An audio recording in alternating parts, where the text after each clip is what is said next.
अभी तक आपने पढ़ा सिया जिन के बच्चे की माँ बनने वाली है। अब आगे हाय राम, अब क्या होगा हमारी लड़की के साथ? ये क्या हुआ? कौन शादी करेगा अब इससे? ये सब कहते हुए उसकी माँ दहाड़े मारकर रोने लगी। सिया के जैसे होश आया, उसने वो सब सुना। सब सुनकर वह अब क्या करती क्या, जबकि उसकी कोई गलती भी नहीं थी। तब बाबा ने सबको समझाते हुए कहा, अब जो हो गया सो हो गया, जाने दो। आगे क्या करना है ये बताता हूँ, सुनो। सभी लोग एकदम शांत होकर सुनने लगे। बाबा बोले, सिया के पेट में जिन का जो बच्चा है और इसकी जान को खतरा है। इसे गिराया गया तो सिया को मार डालेगा। जिनका खून है शुरुआत से ही तख्तिया होगा इसके अंदर। तो बाबा अब क्या करें, हमारी बेटी तो बर्बाद हो गई। माँ रोते रोते बोली। तभी बाबा आनंद बोले, इसका तो एक ही रास्ता है, ज़्यादा दिन तक मैं उसे रोक नहीं पाऊंगा। उसे डर है, वो अगर खुद से आज़ाद हुआ तो हमारे काबू में नहीं आएगा और सबको मार डालेगा। और ज़्यादा दिन तक वो जिन बंद कर रहने वाला, तो सिर्फ प्रेम से ही इसका पीछा छोड़ा जा सकता है, अन्य किसी उपाय में नहीं। बस यही एक रास्ता है और कोई नहीं। सिया को उसने प्रेम करने का नाटक करना पड़ेगा। क्या प्रेम करूं उससे बाबा? बस राक्षस से, जिसने मेरा शरीर छीन लिया है, मुझे बर्बाद कर दिया है। मुझे उससे प्यार कैसे होगा? सिया गुस्से में बोली, नहीं, प्रेम नहीं करना है सिया, सिर्फ तुम्हें नाटक करना है और उसे ये जताना है कि तुम उसके प्यार में फंस चुकी हो और उसे ताकत से नहीं जीत सकते हैं, बस उसे प्यार से काबू कर सकते हैं। तो बाबा ने कहा, ठीक है बाबा, जैसा आप कहें, मुझे उससे छुटकारा दिला दो आप। सिया बोली, ताकि घर वालों में हाँ हाँ मिलाई। सभी जान मान गए। बाबा ने चेतावनी देते हुए कहा कि जिन्न को आज़ाद कर दूंगा, पर ध्यान रहे इस बार तुम्हें कोई गलती नहीं होनी चाहिए। उसको पूरी तरह यकीन दिलाना होगा कि तू उसे चाहती है। फिर जब वो एक बार वो यकीन कर ले, तब वो वादा करवाना होगा उससे इस बच्चे को हटाने का, तभी मैं कुछ आगे कर पाऊंगा।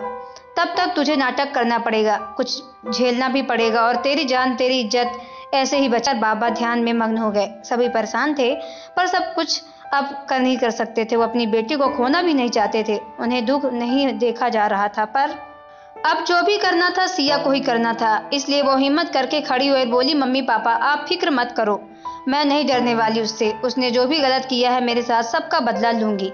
बस आप मेरा साथ देना, बाकी मैं सब संभाल लूंगी। ये सब सुनकर उसके माँ बाप को थोड़ी हिम्मत आई और बोले कि हम भी तेरे साथ है सिया। अब बाबा ध्यान से बाहर आए और बोले, अब समय आ गया है, मैं इसे अब आज़ाद कर रहा हूँ। सिया तुम तैयार हो ना? सिया ने कहा, हाँ। सिया ने सर हिलाया। अब बाबा ने उसे मंत्र पढ़ने शुरू कर दिए। बोतल का ढक्कन हटा दिया। ढक्कन हटाते ही जिन्न गुस्से में भरा हुआ बाहर आ गया, सभी चीजों को इधर उधर पटकने लगा। सिया ने हिम्मत करके बोला, आप मेरे साथ अंदर चलिए, मुझे आपसे बात करनी है। आप इन सबको परेशान मत कीजिए। ये सुनते ही जिन्न अंदर गया उसके साथ वो। फिर पहले तो आप बताओ जनाब, मैं आपको किस नाम से बुलाऊं? सिया ने जाल में फंसाते हुए कहा और छोटी हंसी करने लगी। जिन्न दंग रह गया कि सिया बदल कैसे गई, पर वो खुश था। कुछ ही देर सही सिया मेरी। उसने सिया को कसकर गले लगाते हुए कहा, मैं मुरीद हूँ, तुम उसी नाम से बुलाना और बुलाना। अब देखना, जैसे ही हमारा बच्चा पैदा होगा वैसे ही तुम ये शरीर छोड़ दोगी और हमेशा के लिए मेरी दुनिया में आ जाओगी। सिया मन ही मन कोई योजना बनाने पर लगी थी, कैसे छुटकारा पाऊं इससे मैं, पर इसे हर हाल में नाकाम करूंगी। तभी सिया कुछ बोलती उससे पहले ही वो फिर उसने चूमने लगा और सिया विरोध करना चाहती थी, पर उसकी जान खतरे में थी। चुपचाप सहन करती रही और फिर एक बार जिन, उसका नाम मुरीद था, उसने फिर जबरदस्ती शुरू कर दी और उसके साथ बदन को नोचने लगा। दूसरी तरफ उसकी माँ की सोच हालत खराब थी। उसने इन सब कामों में थोड़े दिन तो सिया का साथ दिया, फिर सभी घर वालों ने सिया से नफरत होने लगी। वो यही तो ताने देते बार बार, तेरी वजह से हम कहीं मुंह दिखाने लायक नहीं रहे हैं, मर क्यों नहीं जाती तू? भाभी ने कहा। सिया मन ही मन घुटने लगी। अपने घर में उसको पराया लगने लगा था, कोई नहीं समझता था उसे ये सब।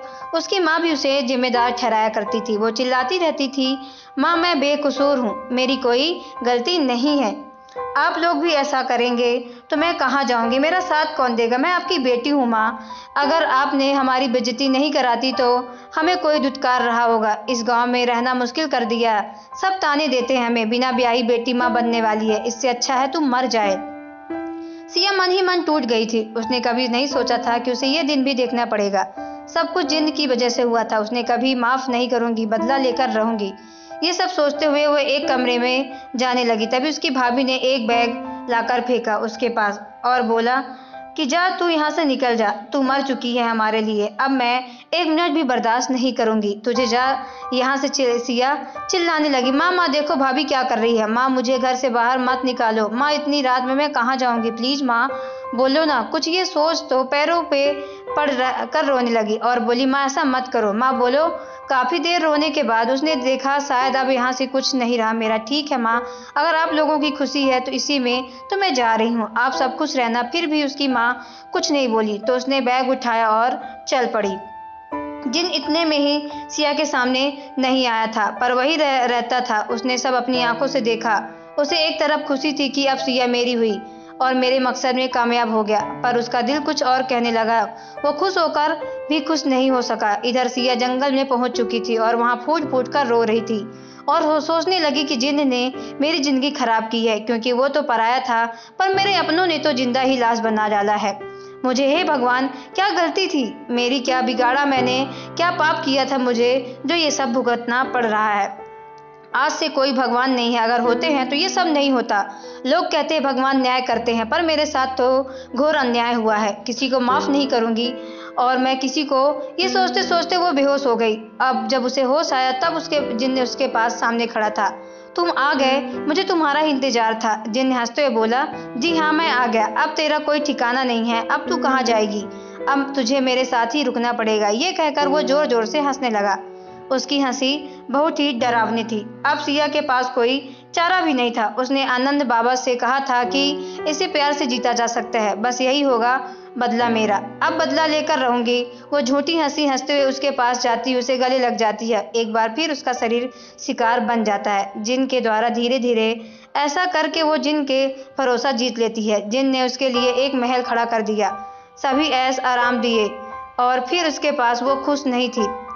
वो फिर भी उसके बातों को मैं फंसाने की कोशिश करने लगती और पूछती कि आपकी दुनिया कैसी होती है, मुझे भी बताओ, आप दुनिया में इस बारे में कैसे बन जाते हो, कैसे खत्म होते हो, सब बताओ। जिन कहता है कि तुम मुझे बहुत प्रिय हो, इसलिए मैं बता देता हूँ। जिन बताना शुरू करता है कि मैं मानो जैसे 5 तत्वों से मिलकर बना हूँ, वैसे ही हम 3 तत्वों से मिलकर बने हैं। हम उड़ सकते हैं, रूप बदल सकते हैं, जादू जानते हैं, खजाना निकाल सकते हैं, सब कर सकते हैं। हमारा अग्नि तत्व प्रधान तत्व है। हमारी अनेक प्रजातियां हैं। अब तुम वो सुनो, अच्छे जिन भी होते हैं और बुरे भी जिन। हम तब तक किसी को परेशान नहीं करते हैं जब तक वो हमारे घर ना घुसे या हमारी शांति भंग ना करे। अगर कोई करता है तो उसको जान से मारने तक ताकत रखते हैं। हमारी प्रजाति में महिला भी जिन होती हैं, वो बहुत समझदार होती हैं और वो पुरुषों को परेशान किया करती हैं, महिलाओं को नहीं। एक प्रजाति बेताल की होती है, ये भविष्य देख सकते हैं और भूतकाल में भी जा सकते हैं। ये ज्यादातर पेड़ों पर उल्टे लटके पाए जाते हैं। ये बहुत ही शातिर होते हैं। एक प्रजाति वो जो खून पीती हैं, पुरुषों और महिलाओं का, ये खून पर जीवित रहती हैं पर ये ना बराबर मिलते हैं। एक प्रजाति होती है जो इंसानों की दुनिया में आसानी से घूम लेते हैं, कोई पहचान नहीं पाता। अलग अलग दुनिया होती है। तुम इंसानों की दुनिया में हमारा भी परिवार होता है, बच्चे होते हैं, हम सफेद चीजें ज्यादा पसंद करते हैं। ये सब सुनकर जिन चुप हो गया। तभी सिया बोली कि आप पैदा कैसे होते हो, मरते कैसे हो। जिन बोला, हम हजारों साल तक रहते हैं, तुम नहीं होगे, हमारा वजूद तब भी होगा। हम पैदा नहीं होते बन जाते हैं मतलब। सिया बोली, मतलब जो भी इंसान अकाल मौत मरता है उसकी रूह को शांति नहीं मिलती, वो हजारों साल भटकता है, कुछ प्रेत बन जाते हैं, कुछ जिन बन जाते हैं। जिनका अंतिम संस्कार अग्नि के द्वारा होता है वो प्रेत में बदल जाते हैं और जिनको दबा दिया जाता है उनमें हम जैसे जिन प्रकट होते हैं। हमें पराजित करना इतना आसान नहीं होता है। हम एक बार जिस पर गुस्सा हो जाते हैं उसे मार देते हैं, लेकिन अगर हमारी आत्मा को कोई मुक्ति दिलाता है या हमारा अंतिम संस्कार कर दे हमारी लाश को ढूंढकर, तो वो हम मुक्त हो जाते हैं। हम मरते नहीं हैं, हम मुक्त हुआ करते हैं। अब सिया समझ गई थी कि उसे करना क्या है। उसने आगे पूछा शुरू किया, आपका जब इंसान रूप में जन्म हुआ था तो आप क्या हुआ था, कैसे मरे आप, ये सब बताओ। जिन बताने लगा, हजारों साल पहले की बात है। मेरे जन्म बांसवाड़ा में हुआ था। मैं इकलौती संतान था। मेरे माँ बाप की उन्होंने मुझे नाजों में पाला था। उस टाइम राजा हुआ करते थे। हम बहुत खुश थे, लेकिन एक दिन मेरी माँ की अकस्मात मौत हो गई। ये सदमा मेरे बाबा भी सहन नहीं कर पाए और वो भी चल बसे। उसके बाद मैं अकेला पड़ गया था और कुछ खाने की तलाश में इधर उधर घूमता फिरता था। बहुत बदतर हालत हो गई थी मेरी। मुझे कुत्तों से भोजन छीनकर खाना पड़ता था। एक दिन मैं कचरे में कुछ खाने में ढूंढ रहा था कि मेरे चाचा मुझे देखा। जो एक महाराजा थे, लेकिन मेरे पापा और चाचा की कभी बनी ही नहीं थी, इसलिए वो अलग हो गए थे। मेरे चाचा मुझे उठाकर घर में ले आए। मेरी आयु उस समय करीब 9 वर्ष होगी और मुझे महल में रखने लगे। ये आसान नहीं था। चाचा का लड़का था, वो मुझे बिल्कुल भी पसंद नहीं करता था, पर वो धीरे धीरे वो मेरा दोस्त बन गया था। मेरी चाची मुझे बहुत ही कोसती थी। उसे मैं बिल्कुल पसंद नहीं था, पर वो बुरा नहीं मानता था। मेरे पास और चारा भी क्या था। बस ऐसी जिंदगी निकल रही थी कि एक दिन ऐसा हुआ जो नहीं होना चाहिए था। मेरे चाचा के लड़के ने मन को मैं समझ नहीं पाया। वह मुझसे बहुत ही नफरत करता था। एक दिन मैं उसके साथ शिकार पर गया हुआ था। उसने धोखा करके मुझे मार दिया और वहीं एक पेड़ के नीचे दफन कर दी। मैं वहां पर हर रोज इंतजार करता कि कोई मुझे निकालने नहीं आया।